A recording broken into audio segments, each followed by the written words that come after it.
Good morning. We're making a little movie. So we're here in the Philippines, and this is part of, really not Manila, right? But it's close to Manila. And we're here with this beautiful family here. And I had some questions here for Mom. Can I sit down here? Pwede po dito lang man ako? So 10 years ago, approximately, I came through here and I saw Rigel, your oldest daughter. She was 13, younger than this one actually, and she was holding, which one? Which one of these children was she holding in her arms? Amanda? And Amanda was the youngest. Yeah. Now Amanda, I remember, she had fallen in the CR. Do you remember that? And her foot was really sore. It looks fine now. But she had a tourniquet of like a rubber hose around her foot, which was not a good idea. The circulation was cut off, so when I saw that, I took it off. You were in Manila looking for work, and Dad was overseas in Saudi. And I really just was impressed by all of the smiles of the children. And you are not born. You're not born yet. So I just kind of wanted to go over a couple points here of interest, because I'm going to add this video to another video 10 years ago, and I'll give you a copy of that. I wanted to ask you a few questions. So you had purchased this excess lot, or this plot of land. It's kind of a government land, but they give you the right to live here, and you had purchased that, but you had not been able to save enough money to build a house. And I remember you had an entertainment center that was kind of old and dilapidated, but the children were sleeping in the different compartments of and you had a piece of metal on the top to kind of provide shelter for the kids, and a lot of barbed wire in front, kind of like a prison almost. That was to keep the children in. No water, no power, very difficult situation. So anyway, now you were in your 20s at the time, I remember. And how many children did you have at that time? 8. 8? 9? 9. 9. You had 9, and then you had Revive. Now Revive, there she is. Now you kind of basically adopted. She's just been part of the family. So all children is made. All children is you gave, so no twins? No. No twins. Only single. Single birth. Wow. It's okay. It's okay, no problem. Saging, that's banana, it's called saging. So wow.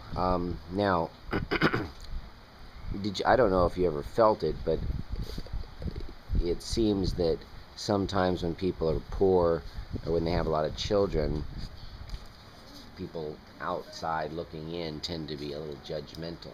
Did you ever sense that people were kind of like, oh, why are they having so many children? They don't have enough money, you know? Like some of our friends. Well, there's a story in the Bible that, there's a lot of stories in the Bible where people thought a certain person was doing the wrong thing, and then they brought him to Jesus, and Jesus said, no, I don't condemn you. Jesus came to save the world, right? And to save people and to help people. Actually, we are tested on that point if we are going to be out helping people, because it says, what you do for the least of these, you do for me, Jesus said. What you do for the poorest of the poor, anybody. Now, you can't go out there with this mission and say, I'm going to supply food and shelter and everything for every person in the world. But if God impresses you, you know, to help a specific person, it's important to do that. And so God impressed me to help you guys. Now, I certainly don't want to take any credit. I don't, for any viewers out there, I'm not taking any credit. I did not have the Kalapa House Foundation then. I really just felt impressed that I needed to move forward. I certainly could not financially afford it at the time. I was struggling myself, but to build a house like this. You can see 10 years later we've got steps here. You just take a little look here. It's not fancy, but there's a roof, right? And there's an entryway, right? There's a little area here for bathing. And it's kind of hard to get a picture of this house from the outside because the alleyway is so small, so that you can't get back far enough to take a picture.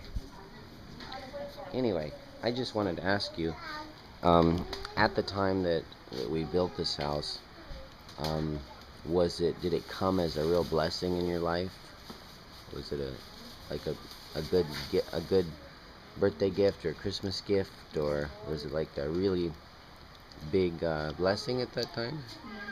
I can imagine it would have been and you went on to have more children, didn't you? And so I just want to kind of touch on this. I know it's a sensitive subject, but before this one, Jasmine, was born, you had another child, right? The one that passed away. Yeah. Alright. Yeah. You see Warren there? Yeah. Remember? I was here. He was playing and we were having a good time. He was about 2 or 3 years old. No, 1 year. But he was pretty big and he was walking. She died 1 year and 8 months. Yeah, so about almost 2 years old. So this was one of the trials. Is her son, youngest at that time, passed away, and I came by the next day. I got the text and helped the family there. It was a very difficult time. And then later, Jasmine was born.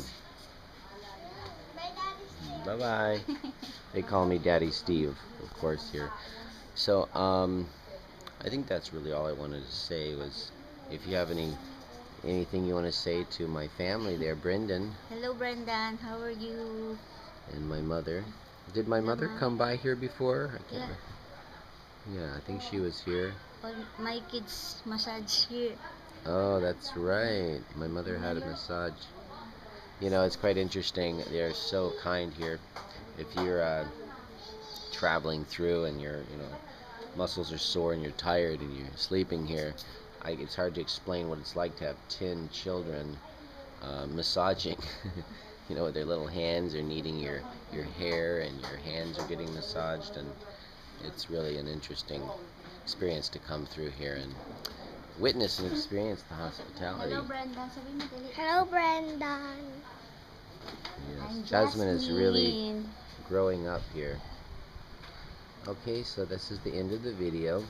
I would encourage you, one of the great things that you could do, the greatest things is, and it's sometimes hard and inconvenient, but to have in the morning or evening with the children just a family time and read a story, Bible story. And we have some set of books. I know I left some books before, but there's a new set that Lucelle's mother sells, and she's a really popular book person on the island over there. She sold more books than anyone else to everybody, priests and a lot of different religions. So okay, so that's all.